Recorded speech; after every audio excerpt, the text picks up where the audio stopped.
তোমাদের সাথে আগে তো শেয়ারই করেছি যে আমরা কোথায় যাচ্ছি। পশ্চিম মেদিনীপুরের ঘাটাল রোডের মধ্যে দিয়ে যেতে যেতেই আমাদের কাছে কিন্তু এটা একেবারেই অজানা ছিল। হঠাৎ দেখি পাশে বর্ণপরিচয় বলে এরকম লেখা আছে।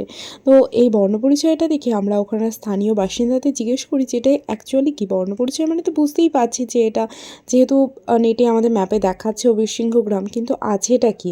তো তারা বললেন যে ভিতরে যে ঈশ্বরচন্দ্র বিদ্যাসাগরের সমস্ত স্মৃতি নিয়ে একটা মিউজিয়াম মতন করা আছে, এছাড়া একটা লাইব্রেরিও আছে, বাট লাইব্রেরিটা হয়তো এত সকাল সকাল নাও খুলতে পারে। তো সেই মতন আমরা পৌঁছে গেলাম এবং সেখান থেকে বেশি দূর ছিল না, মাত্র 5 কিলোমিটারের মধ্যেই আমরা দেখতে পেলাম এরকম লাইব্রেরি, এবং যথারীতি লাইব্রেরি সেই সময় বন্ধই ছিল। এখানে কোনো কম্পিউটার সেন্টার আছে সেটাই একমাত্র খোলা ছিল। তো দেখো এখানে পরিবেশটাই একটা অন্যরকম, সত্যিই যেন সেই 1820 সালের সেই ঈশ্বরচন্দ্র বিদ্যাসাগরের সময়ের একদম ফিরে গেছি।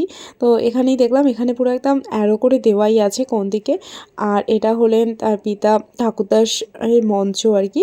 এখানে হয়তো কোনো নাটক ফাটক হয় হয়তো। তো যাই হোক, এখানে এই যে তোমরা এই স্কুলটা দেখছো, এই স্কুলটা হচ্ছে ওনার যিনি শিক্ষক ছিলেন, যথাসম্ভব নাম হচ্ছে কালীকান্ত চট্টোপাধ্যায়। তো তার ওটা স্কুল, মানে তার পাঠশালা আগে ছিল। আর দেখো এখানে একটা কি সুন্দর ঈশ্বরচন্দ্র বিদ্যাসাগরের নামে একটা খুব সুন্দর একটা বাচ্চাদের পার্ক করে দেওয়া আছে। আমার তো দেখে মনে হচ্ছিলো আমিও যেন সেই পার্কের মধ্যে যাই, বাট সেখানে বড়দের অ্যালাউ নয়। আর এখানে খুব সুন্দর করে দেওয়ালে সমস্ত কিছু করা আছে, আর যতটা সম্ভব পেরেছে ওনারা স্মৃতি রেখেছেন। এবং তবে সবথেকে বেশি দুঃখের বিষয় ছিল, ঢুকেই দেখছি ওখানে লেখা আছে যে এখানে নাকি এই বৃহস্পতিবার বন্ধ থাকে। আর মানে মিউজিয়ামের ঘরগুলো তোমরা বাইরেটা ঘুরে দেখতেই পারো, ওটা একদম সকাল থেকেই খোলা, মিউজিয়ামটা বন্ধ থাকবে। তো আমাদের তো ভীষণ মানে দুঃখই হচ্ছিলো যে বাবা মিউজিয়ামটা এত দূর এলাম দেখতেই পাবো না। তো বৃহস্পতিবার বন্ধ, এমনি বাকি দিনগুলোয় তোমরা সকালবেলা 11টা থেকে আর বিকেল 6টা পর্যন্ত তোমরা দেখতে পাবে।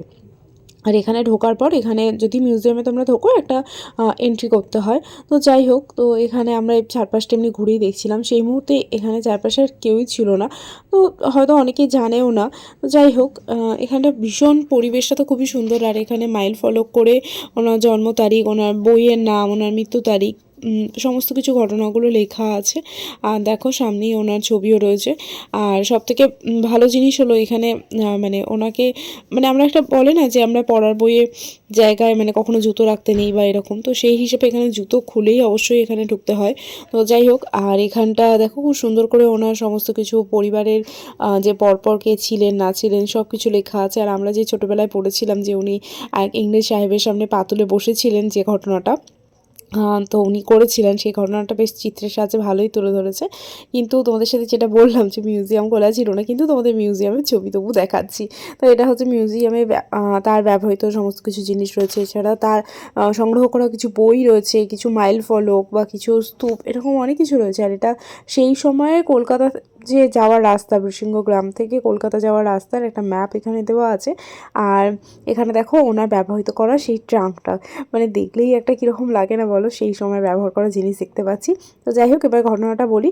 তো আমরা বেরিয়ে আসছিলাম, আর তখনই দেখি উনি, মানে যিনি আর কি এখানে সমস্ত কিছু দেখাশোনা করেন, তিনি এসেছেন। বললো ঠিক আছে, আমি কিছুক্ষণের জন্য দরজাটা খুলে দিচ্ছি, এত কষ্ট করে যখন তোমরা এসেইছো, তো 2-3টে ঘরের দরজা খুলছি, সেইগুলোই তোমরা আপাতত দেখে নাও। আর 2-3টে ঘর আমি এখন দেখাতে পারবো না। তো যাই হোক, সেই 2-3টে ঘর দেখিয়ে আমাদের মনে অনেকটাই শান্তি হলো যে আমরা অনেক কিছুই দেখেছি। আর 3টে ঘর দেখা বাকি ছিল, জানি না সেগুলোতে কি আছেও। তো যাই হোক, এখানে দেখো খুব সুন্দর করে একটা ছবির মাধ্যমে দেখানো হয়েছে। তো তোমাদের কেমন লাগলো তোমরা কিন্তু অবশ্যই জানিও।